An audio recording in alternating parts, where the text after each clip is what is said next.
Hello everyone, welcome guys, welcome back to my YouTube channel the Gyan Mangalam academy. कैसे हैं आप सब? आई होप सो सब अच्छे होंगे। हमने अपना फर्स्ट चैप्टर कंप्लीट कर लिया था, तो second chapter we are going to start chapter number 2, change in profit sharing ratio. तो चलिए स्टार्ट करते हैं। स्टार्ट करने से पहले एक लाइक और सब्सक्राइब जरूर कर दीजिएगा। चलिए, when two or more persons come together for achieving a common purpose and that common purpose is to earn profit in the business, okay? वो कॉमन पर्पज सिर्फ प्रॉफिट ही होना चाहिए। अगर वो सर्विस देना हो गया तो वो नॉट फॉर प्रॉफिट ऑर्गेनाइजेशन हो जाएगी। अब इसको हम पार्टनरशिप कब बोलेंगे? जब वो पार्टनरशिप में 2 या 2 से ज्यादा पर्सन तभी इकट्ठे हुए हैं क्योंकि उनको प्रॉफिट अर्न करना है। ठीक है, तो अब सेकेंड चैप्टर स्टार्ट कर रहे हैं, change in profit sharing ratio among existing partners. ये कब होता है? हमारी प्रॉफिट शेयरिंग रेशियो कब चेंज होती है? हमारे पास यहाँ पर सबसे पहले पॉइंट है कि होगा ही क्यों change in profit sharing ratio. Profit sharing ratio पहले 3:1 थी, अब वो कह रहे हैं इक्वल कर दी जाए, तीनों पार्टनर्स की इक्वल कर दी जाए। क्या रीजन है, क्यों करना है, क्या सब कुछ है, तो इन चीजों को देख लेते हैं। Reconstitution of the firm, reconstitution of the firm, it means firm को दोबारा से कॉन्स्टिट्यूट करना, फर्म को दोबारा से हमने रीन्यू करना है। जैसे हम एक घर की रिकंस्ट्रक्शन करते हैं, रेनोवेट कराते हैं, रिकंस्ट्रक्शन नहीं बोल सकते, हम घर को रेनोवेट कराते हैं, उसी तरह से फर्म को भी हमने रेनोवेट करना है, हमने कुछ चेंजेस लाने हैं। जैसे हम क्या करते हैं, एक घर को बनाना है, हमने घर तो बनाया है लेकिन उसमें कुछ चेंजेस करने हैं, कुछ आगे के एरिया में चेंज कर दिया, कुछ ऊपर एक रूम डाल दिया, कुछ नीचे एडिशंस कर दिए, कुछ कहीं पर टाइल्स लगा दी, कहीं पर कुछ लगा दिया। तो ये क्या चीजें हैं? रेनोवेट करना। ठीक है, हर चीज के लिए नए नए वर्ड्स अराइज होते हैं। तो यहाँ पर फर्म को भी रिकॉन्स्टिट्यूट करते हैं, लेकिन वो कब कब होते हैं? रिकॉन्स्टिट्यूट मतलब एक फर्म को नवा कब करेंगे, नया कब किया जाएगा, फर्म को नवीनीकरण कब किया जाएगा, फर्म को नया कब किया जाएगा। ठीक है, फर्स्ट है उसमें जब पार्टनर कहते हैं change in profit sharing ratio, it means partner कहते हैं कि हम ये शेयर नहीं लेंगे, हमें कुछ और शेयर चाहिए। मतलब पहले वो लोग इक्वल लेते थे, ठीक है, अब ये पार्टनर कहते हैं कि हमें डबल चाहिए, हम ज्यादा काम करते हैं, या हमने ज्यादा कैपिटल लगाई है, या हमने कुछ भी कोई भी रीजन दे करके अपनी रेशो को बढ़ा सकते हैं। तो वो क्या होता है, हमें चेंज करना है अपनी प्रॉफिट शेयरिंग रेशो को। तो उस टाइम पे भी हम फर्म का रिकॉन्स्टिट्यूशन कहलाता है, वो फर्म को नया करना कहलाता है। ठीक है, सेकेंड थिंग इज जब एक पार्टनर, नया पार्टनर बिजनेस में फर्म में आता है, जब एक नया पार्टनर फर्म में आता है, it means admission of a partner. एक नया पार्टनर कब आएगा? नया पार्टनर बिजनेस में तब आएगा, इट मीन्स पार्टनर का एडमिशन कब होता है? With the consent of all existing partners. सबकी मर्जी से जितने भी एग्जिस्टिंग पार्टनर्स हैं वो सब चाहेंगे तो एक नया पार्टनर बिजनेस में एंटर कर सकता है, अदरवाइज नहीं। तो उसको भी हम फर्म का रिकॉन्स्टिट्यूशन ही बोलते हैं। Third is retirement of a partner, retirement of a partner. Partner retire हो गया, पार्टनर के रिटायर होने का क्या मतलब है? पार्टनर के रिटायर होने का मतलब है कि पहले 4 पार्टनर फर्म में थे, अब 3 रह गए, अब एक छोड़कर जा रहा है।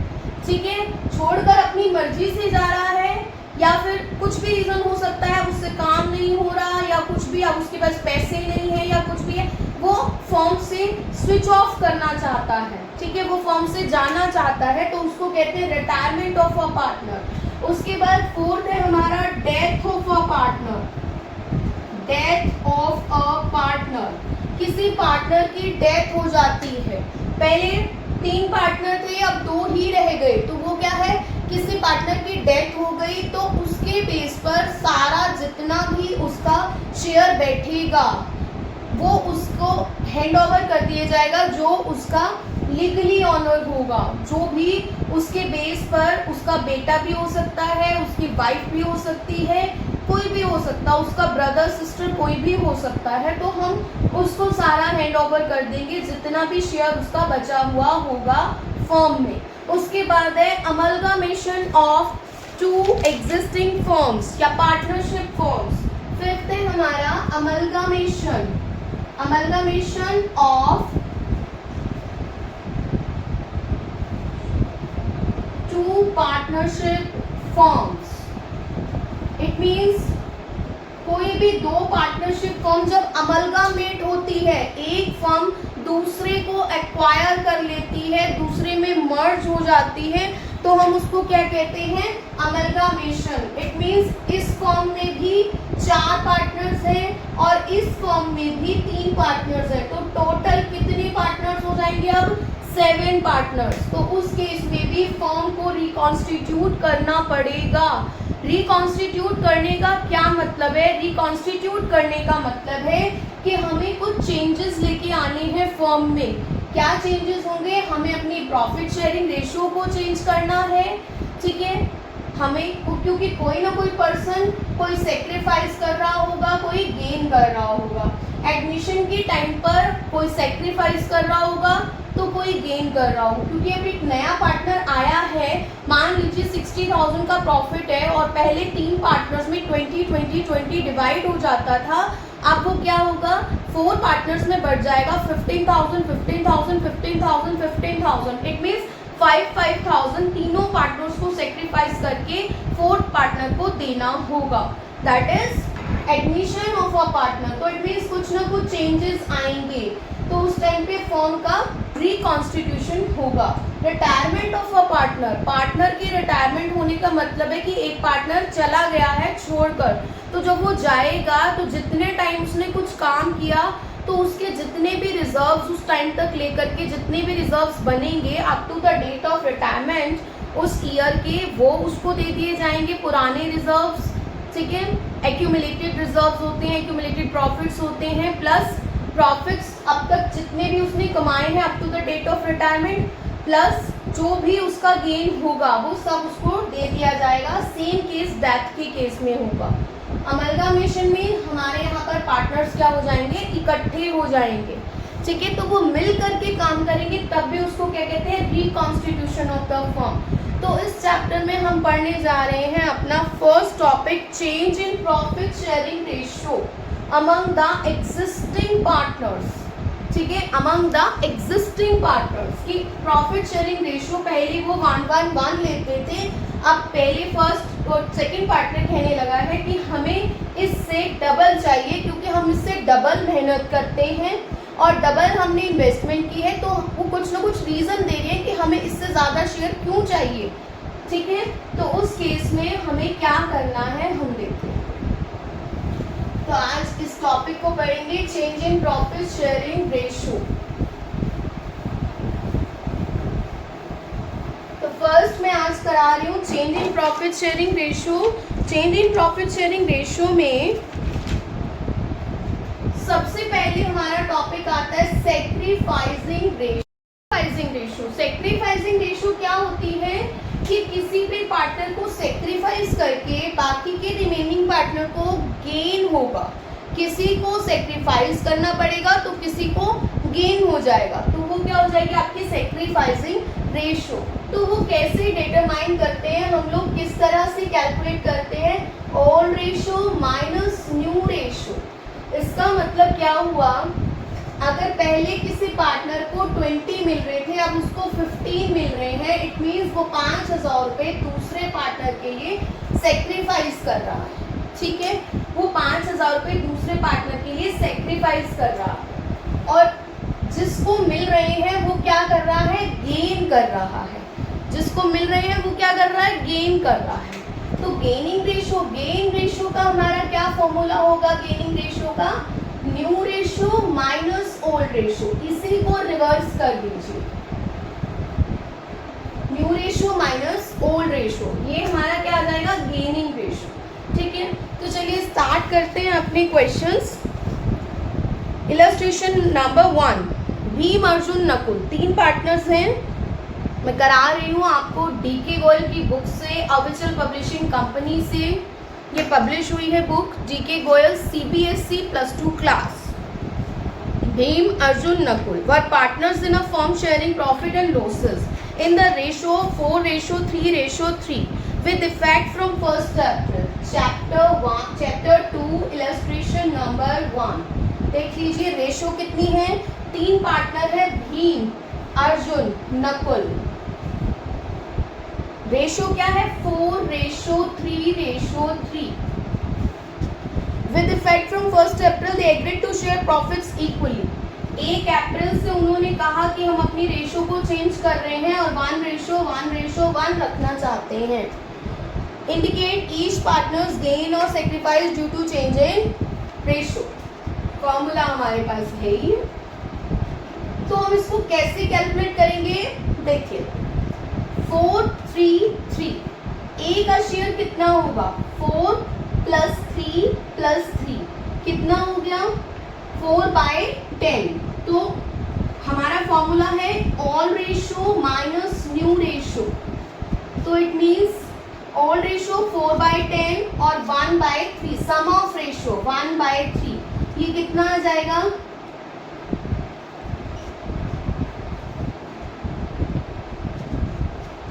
2/30। ये किसका सेक्रीफाइस है, ए का, ये भीम का, ये हो गया हमारा भीम का। फिर अर्जुन का देख लेते हैं, अर्जुन ने कुछ सेक्रीफाइस किया है, 3/10 - 1/3,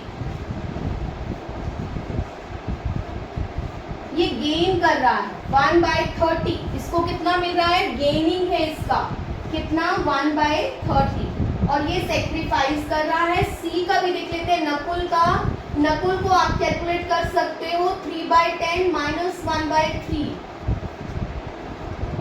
सेम हो जाएगा 1/30, ये गेन हो जाएगा इसका, माइनस में आ रहा है। सेक्रीफाइस रेशो को जब आप कैलकुलेट कर रहे हो और उसका आंसर माइनस में आ रहा है, इट मीन्स वो गेनिंग है। ये कैलकुलेशन वर्क जो है ये आपका जूनियर क्लास का केस है, इसको मैं अपने यहाँ पर डिस्क्लोज नहीं करूँगी, आपको सिर्फ ये बता सकती हूँ कि इसका शेयर है 4/10, इसका है 1/3, क्योंकि इतना लंबा हम वीडियो को नहीं लेकर जा सकते। Illustration number 2, ABC were partners in a firm sharing profits ratio, इतना है, फ्यूचर में इतना रखना है, इजीली हो जाए। चलिए अब मैं आपको बताती हूँ गुडविल के बारे में। गुडविल क्या होती है हमारी,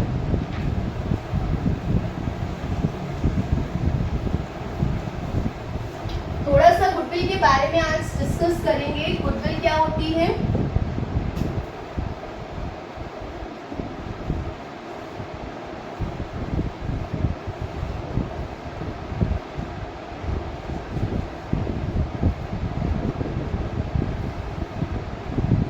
गुडविल, गुडविल का मतलब होता है good image of the business. अगर मैं शॉर्ट में बोलूं good image of the business, it means वो क्या होती है, गुडविल। ठीक है, एक फर्म कितने सालों से अपना ट्रस्ट बनाए हुए है, मार्केट में सरवाइव कर रही है, बहुत लोग उसके ऊपर ट्रस्ट करते हैं, इट मीन्स उसने क्या अर्न किया इतने सालों में, गुडविल। गुडविल कभी भी 2-4 दिन में नहीं बनती है, गुडविल बनाने में बहुत टाइम लगता है, लोगों का ट्रस्ट जितना पड़ता है तब एक इमेज मार्केट में जा कर के उस फर्म की बनती है, तो उसे हम क्या कहते हैं, गुडविल। ठीक है, तो good image of the business, that is called goodwill. ठीक है, तो जब पार्टनर्स मिल करके किसी फर्म को बहुत लंबे समय से चला रहे हैं और उस पर आपकी मार्केट में कस्टमर आपके ऊपर ट्रस्ट करते हैं, तो दैट इज गुडविल। ठीक है, तो अब गुडविल देखिए, मैंने आपको बता दिया कि गुडविल क्या कह सकते हो आप, रेपुटेशन ऑफ द बिजनेस, ये भी बोल सकते हो, रेपुटेशन ऑफ द बिजनेस, एक बिजनेस की reputation, that is called goodwill. ठीक है जी, तो चलिए गुडविल में आप कैरेक्टरिस्टिक्स इसका कर लीजिएगा। मैं आपको फैक्टर्स बता देती हूँ, factors affecting the value of goodwill. कौन कौन से फैक्टर्स हमारी गुडविल को अफेक्ट करते हैं। पहली बात, मेरा बिजनेस किस लोकेशन में है, कहाँ पर है, उसको क्या गुडविल जो है इफेक्ट करेगी, ठीक है ना। वो कह रहे हैं कि कौन कौन से फैक्टर्स अफेक्ट करते हैं to the value of goodwill. First thing is कि आपका बिजनेस कहाँ पर है, location, favourable location of the business. अगर आपका बिजनेस ऐसी जगह पर है जहाँ पर आप कस्टमर्स को अट्रैक्ट कर सकते हो, तो आपकी लोकेशन जो है वो गुडविल को अच्छा इफेक्ट डालेगी। एफिशिएंसी ऑफ मैनेजमेंट की एफिशिएंसी मतलब कितनी एफिशिएंटली आपकी मैनेजमेंट है, आपका बिजनेस कितनी एफिशिएंटली वर्क करता है, ठीक है। कुछ एक्सपीरियंस स्टाफ है, कुछ अच्छे से चलाने वाला एफिशिएंट स्टाफ है, तो आपके प्रॉफिट्स इंक्रीज होंगे। जब आपके प्रॉफिट्स इंक्रीज होंगे तो आपकी गुडविल, आपकी रेपुटेशन भी बढ़ेगी। लॉन्गेविटी ऑफ द बिजनेस, एक बिजनेस बहुत लंबे समय से चला आ रहा है और बहुत ट्रस्टवर्दी बिजनेस है जिस पर लोग विश्वास करते हैं, तो वो भी क्या है, आपकी गुडविल को फेवरेबली इफेक्ट करेगी। नेचर ऑफ गुड्स का मतलब है कि आप किस तरह की गुड्स में डील करते हैं। अगर आप डेली यूज में डील करते हैं, गुड्स डेली यूज की गुड्स रखते हैं, तो इट मीन्स वो आपके प्रॉफिट को बढ़ाएगी, डिमांड को बढ़ाएगी गुड्स की, तो डेफिनेटली वो भी आपकी गुडविल के लिए फेवरेबली इफेक्ट करेगी। पोजीशन ऑफ लाइसेंस, आपको किन किन चीज़ों के लिए लाइसेंस की रिक्वायरमेंट होती है, ठीक है। तो गुडविल हमारे लिए अर्न करना वहाँ पर मुश्किल हो जाता है जहाँ पर लाइसेंस की रिक्वायरमेंट पड़ जाती है, ठीक है। तो इसलिए अगर लाइसेंस नहीं है तो गुडविल को हम जल्दी बना सकते हैं, ठीक है। जैसे अब आपको बताएं, मेडिकल का शॉप है, ठीक है ना, तो मेडिकल वाले को कोई किसी को गलत दवाई ना दे दे, कोई प्रॉब्लम क्रिएट हो जाए, तो इस तरह से लाइसेंस की रिक्वायरमेंट होती है। एक केमिस्ट की शॉप में लाइसेंस की रिक्वायरमेंट होती है, तो उस टाइम पे उसको अपनी लॉन्ग टाइम से अपना इफेक्ट बना के रखना होता है। कई बार केमिस्ट की शॉप पे लोग कस्टमर्स आ जाते हैं, बुखार हो रहा है, दवाई दे दीजिए, और ऐसे ऐसे करके, ठीक है जी, उसने दे दी, कुछ गलत इफेक्ट हो गया, तो फिर सारी बात किस पर आएगी, केमिस्ट पर, उसका लाइसेंस तक भी कैंसिल हो सकता है, तो आपकी गुडविल वहाँ पर इफेक्टेड हो सकती है, ठीक है। तो लाइसेंस की रिक्वायरमेंट जहाँ पर ज़रूरी है तो वहाँ पर मुश्किल हो जाएगा थोड़ा सा सर्वाइव करना। मोनोपोलिस्टिक एंड अदर राइट्स, अगर आपकी मार्केट में एक अकेला बिजनेस आप एंजॉय कर रहे हो, मोनोपोली का मतलब है आपका ही बिजनेस है, वहाँ पर आपका ही है, बाकी आसपास की साइड पे उस टाइप का कोई बिजनेस नहीं है, तो उस टाइप पे आप अपनी गुडविल अच्छी बना सकते हो, ठीक है जी। रिस्क इन्वॉल्व, अगर बिजनेस में ज़्यादा रिस्क है तो गुडविल कम बनेगी आपकी, अगर रिस्क ज़्यादा इन्वॉल्व है तो गुडविल की वैल्यू वहाँ पे इफेक्टेड हो जाती है, ठीक है।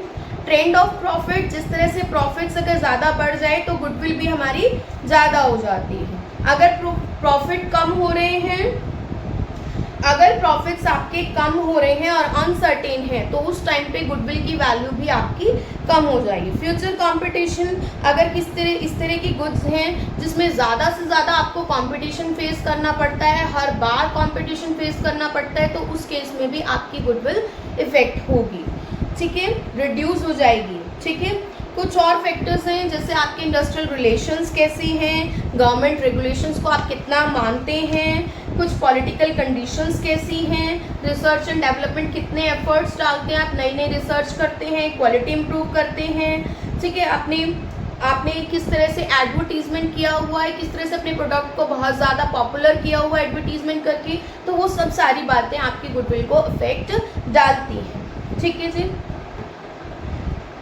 तो चलिए हम बताते हैं आपको क्लासिफिकेशन ऑफ गुडविल। गुडविल में हमारे पास फैक्टर्स अफेक्टिंग हमने कर लिए, थर्ड थिंग हम कर रहे हैं क्या, टाइप्स ऑफ गुडविल या classification of goodwill.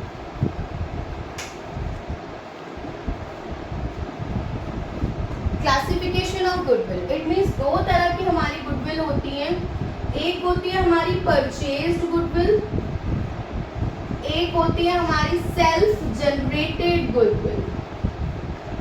Purchase goodwill क्या होती है, परचेज गुडविल होती है लाइक हमने बना बनाया बिजनेस खरीद लिया, 10 सालों से वो बिजनेस वहाँ पे चल रहा था और हमने उसकी टोटल वैल्यू लगा करके हमने उस बिजनेस को खरीद लिया, तो वो हमारी क्या हो जाएगी, purchased goodwill. It means purchase goodwill को अब कैसे आप रिप्रेजेंट करेंगे, लाइक देखिए आपने कहीं पर जाकर बिजनेस खरीदना चाहा, वहाँ पे स्टॉक भी रखा है, कुछ एसेट्स भी रखी हैं, बहुत सारी चीज़ें, फर्नीचर वगैरह भी है, कुछ मतलब बहुत सारी चीज़ें रखी हैं। आपने कहा कुछ भी खाली मत कीजिए, जितना सामान समेत आप सारे की वैल्यू लगा लीजिए। वहाँ पर सामान डेटर्स भी हैं, क्रेडिटर्स भी हैं, पेमेंट भी लेनी है, पेमेंट देनी भी है, तो सब कुछ लगा लू के सारे अकाउंट्स चेक करके हमने उसकी वैल्यू जो लगाई है वो 50 लाख रुपए लगाई है। ठीक है, कितनी लगाई है? 50 लाख। लेकिन क्या हुआ, जब हमने उसकी वैल्यू 50 लाख लगाई, लेकिन हमारा जो वहाँ पर ऑनर है वो कहता है 50 लाख तो आप सही लगा रहे हो कि आपने यहाँ पे स्टॉक की वैल्यू लगा ली, आपने इसकी वैल्यू लगा ली, आपने मेरे प्रॉफिट लगा लिया, आपने सब कुछ लगा लिया, लेकिन मैं आपको 65 लाख से नीचे नहीं दूँ। वो 15 लाख रुपए जो मांग रहा है वो किस चीज़ के मांग रहा है? एक्स्ट्रा मांग रहा है 15 लाख रुपए, वो गुडविल के मांग रहे हैं, रेपुटेशन की मांग रहा है कि बिजनेस की रेपुटेशन है, इसलिए 65 लाख रुपीस आपको पे करने पड़ेंगे। अदरवाइज जितना स्टॉक वहाँ पे पड़ा है, जो जगह की वैल्यू है, लोकेशन है, सब कुछ है, उसकी वैल्यू 50 लाख रुपीस।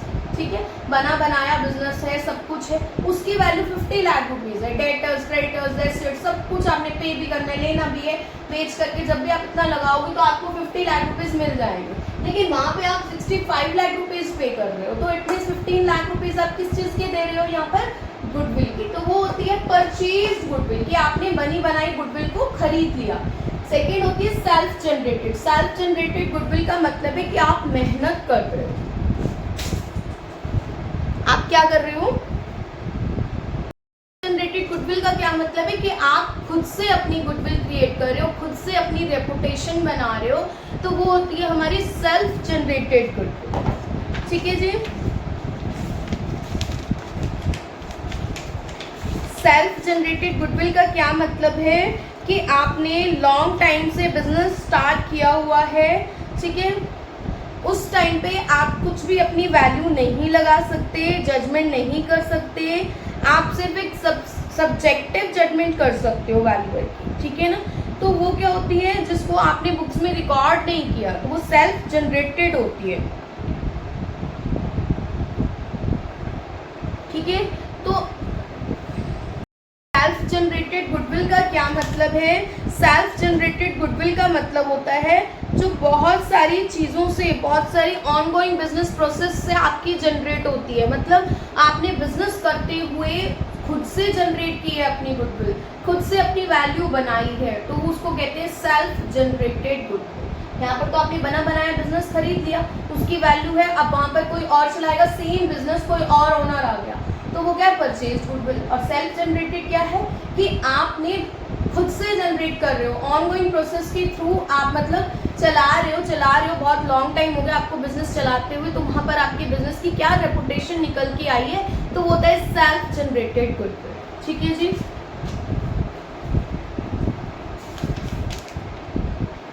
उसके बाद है हम वैल्यूएशन ऑफ गुडविल करेंगे। वैल्यूएशन ऑफ गुडविल में हमारे पास यहाँ पर कि हमें गुडविल को वैल्यू करना है। ठीक है, अब यहाँ पर जरूरत क्यों पड़ती है कि हम गुडविल को वैल्यू करें? जरूरत क्यों है कि हम गुडविल को वैल्यू करें? वैल्यूएशन ऑफ गुडविल क्यों करें हम? वैल्यूएशन क्यों करें गुडविल का? रीजन है। रीजन क्या है कि कई बार क्या होता है, हमें अपने बिजनेस को सेल करना है, तो उस टाइम पे हम देखना चाहते हैं कि हमारे बिजनेस की क्या रेपुटेशन निकल के आई है, हम उसको कितने तक अपनी वैल्यू में बेच सकते हैं। सेकेंड थिंग इज, हम अपने बिजनेस से जब कोई पार्टनर हमारे बिजनेस से जाता है, रिटायर हो जाता है, या फिर पार्टनर की डेथ हो जाती है, तब उस टाइम पे भी हमें गुडविल की वैल्यू निकालनी पड़ती है, क्योंकि हमें उनको उनका शेयर देना है। इतने टाइम से वो हमारे बिजनेस में काम कर रहे हैं, तो उस टाइम पे हमें अपने पार्टनर को क्या प्रोवाइड करना है। ठीक है, इतने टाइम से वो उसको अर्न कर रहे हैं, तो उसका भी शेयर हम उसको दे देते हैं। एक पार्टनर बिजनेस में आता है, एडमिशन लेता है, न्यू पार्टनर लेता है, तब भी हम उसको क्या दे देते हैं? गुडविल दे देते हैं। अमलगामेट हो रहा है, मैं ऑलरेडी आपको ये पॉइंट स्टार्टिंग में डिस्कस कर चुकी हूँ, तो इन सब केसेस में आपको क्या करना पड़ेगा? गुडविल की वैल्यू कैलकुलेट करनी पड़ेगी। तो गुडविल की वैल्यू कैलकुलेट करने के लिए हमारे पास यहाँ पर 3 मैथड्स हैं। कौन कौन से मैथड्स हैं देख लेते हैं। फर्स्ट मेथड है हमारे पास एवरेज प्रॉफिट मेथड। सेकेंड है हमारे पास सुपर प्रॉफिट मेथड। थर्ड है हमारे पास capitalisation method. Capitalisation method 3 methods हो गए, average profit, super profit, capitalisation method. आज का टॉपिक यहीं पर कवर करते हैं अपना इलस्ट्रेशन नंबर। तो आज के टॉपिक को यहीं पर एंड करते हैं। बने रहिएगा मेरे चैनल पर, बने रहिएगा मेरी वीडियोस में, देखते रहिएगा, लाइक एंड सब्सक्राइब करते रहिएगा। Thanks for watching.